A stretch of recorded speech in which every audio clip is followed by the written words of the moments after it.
O Ravi Caju e o Ciro? Ciro e Haddad, 26.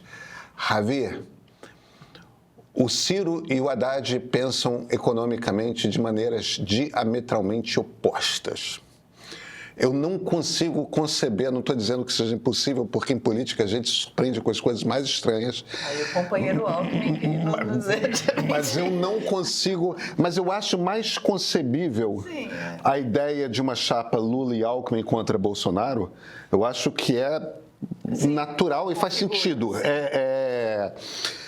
Ciro e Haddad na mesma chapa me parece algo de inimaginável. Eu falo que o Ciro não ia querer, né? Eu acho. O Ciro, só se ele fosse o cabeça de chapa. Ciro e aí acabou politicamente, eu acho, né? O Ciro não se elege nem para síndico. Isso é igual a chapa Janjan, né? Que elegeu o Jânio e o Jânio, cada um de um partido. E não estavam na mesma chapa.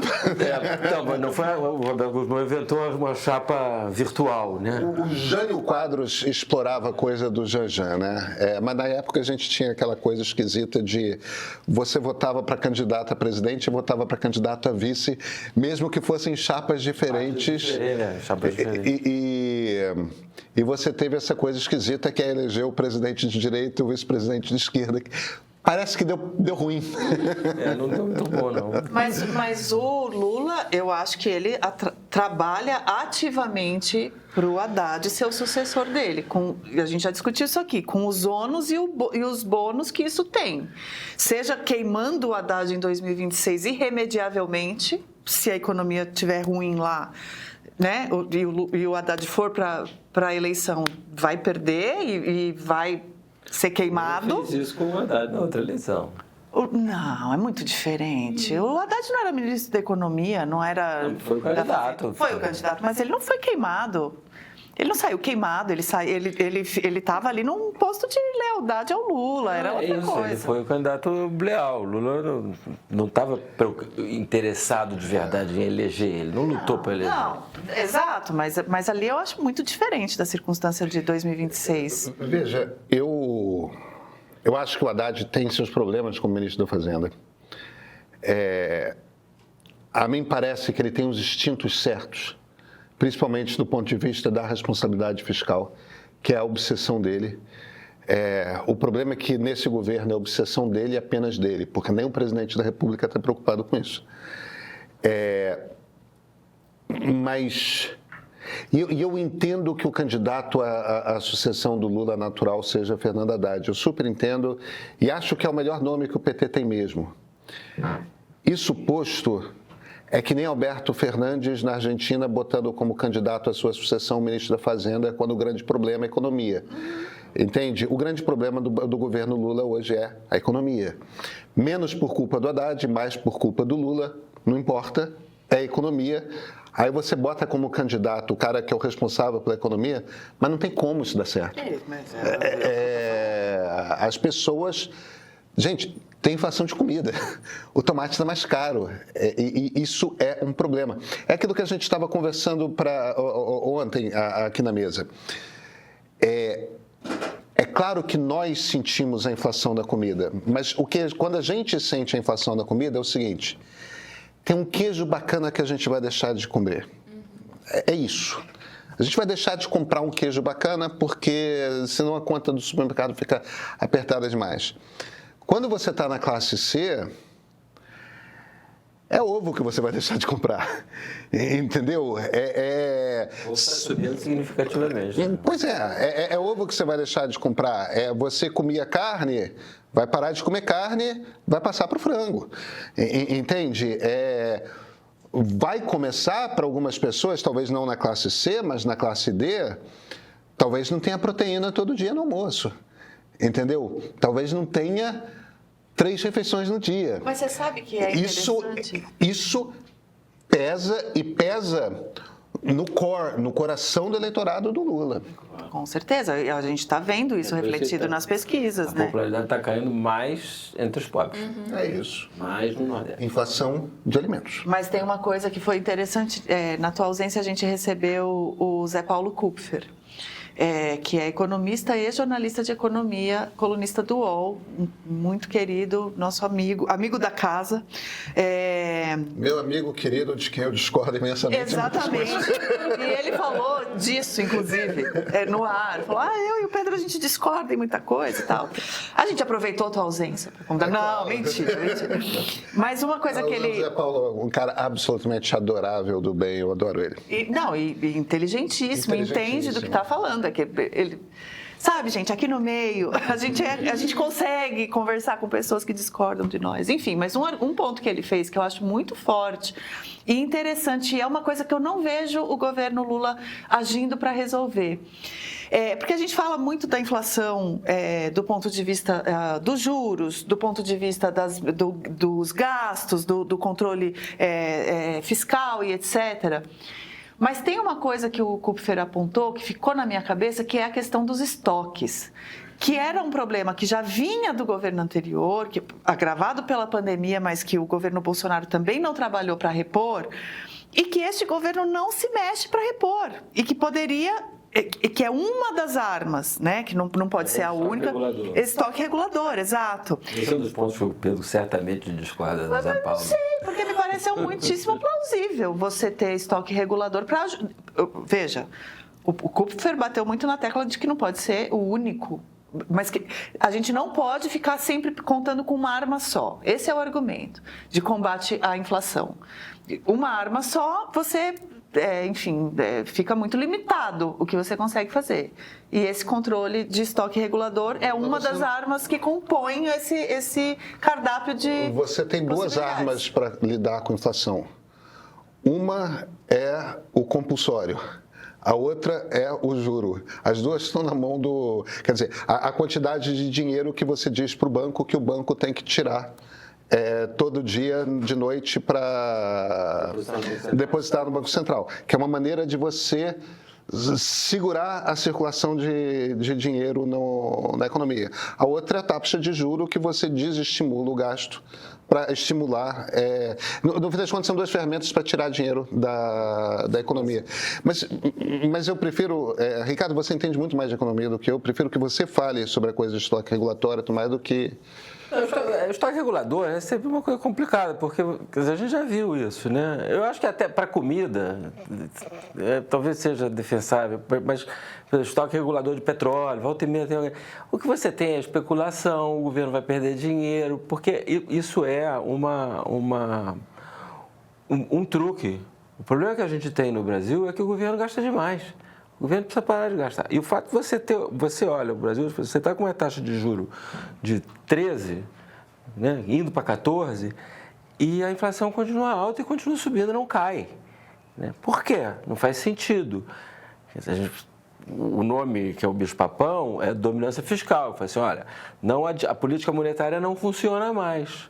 Só o que funciona é a política fiscal. Você tem que gastar menos. Porque o governo joga uma quantidade de dinheiro na economia todo dia. A gente está num modelo parecido com o da Dilma. É uma política um pouco esquizofrênica, porque o governo joga dinheiro na economia e o Banco Central tira.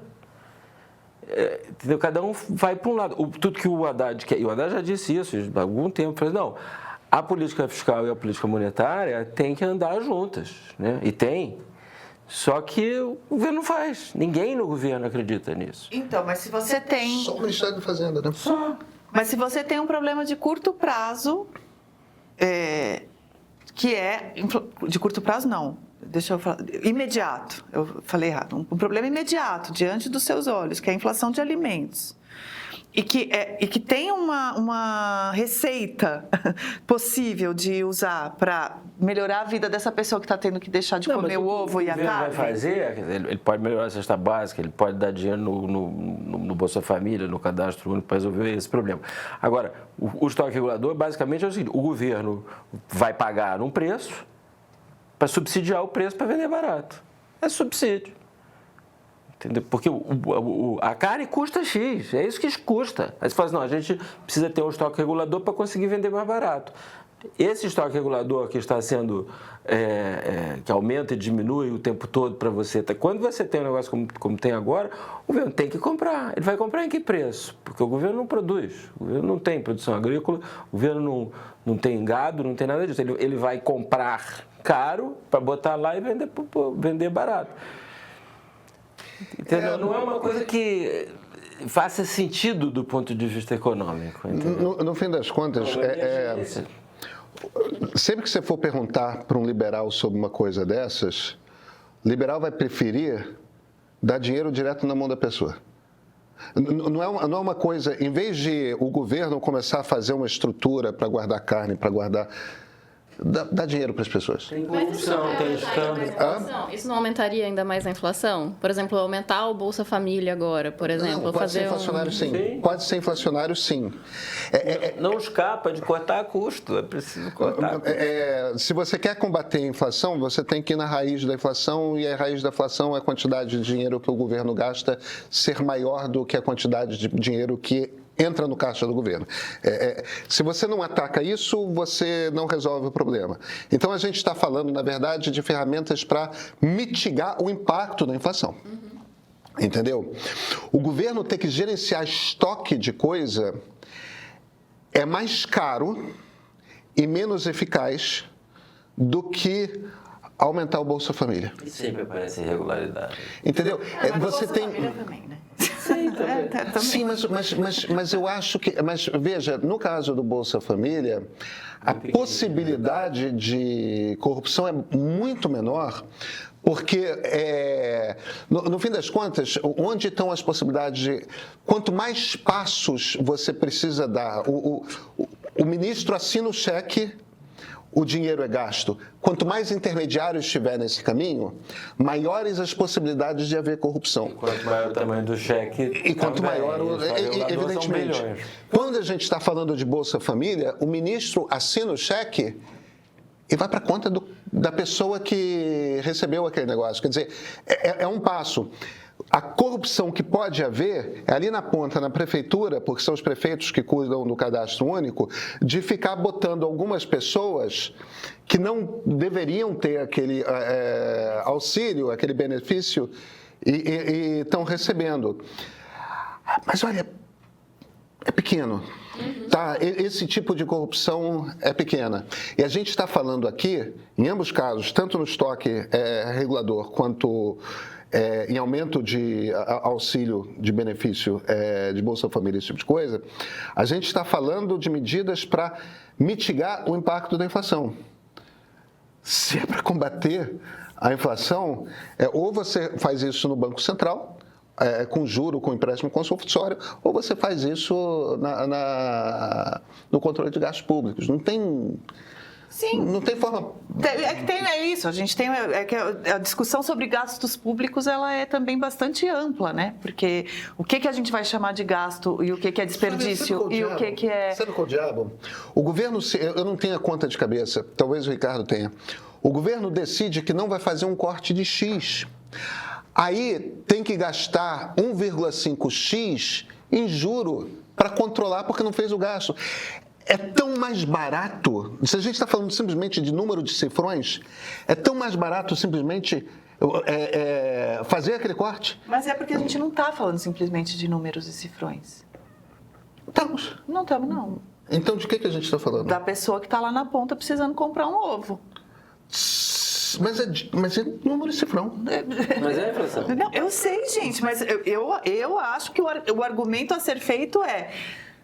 Quais são todos os elementos disponíveis? Eu não acho que tenha que sair gastando dinheiro público. Eu acho que tinha que cortar subsídio de uma galera. Claro que sim. Então, é claro que sim. E é esse o meu argumento dos gastos públicos. É que não é só programa de governo ou as escolhas que o governo federal faz do que gastar. Eu não acho que tem que cortar dinheiro de gente pobre, não. Não, e não só, mas não só. Tem uma coisa de, a gente tentou passar uma reforma tributária que foi mutilada no Congresso. Eu sei. E E que ali está... Com o auxílio luxuoso do PT. Com auxílio luxuoso da classe política inteira.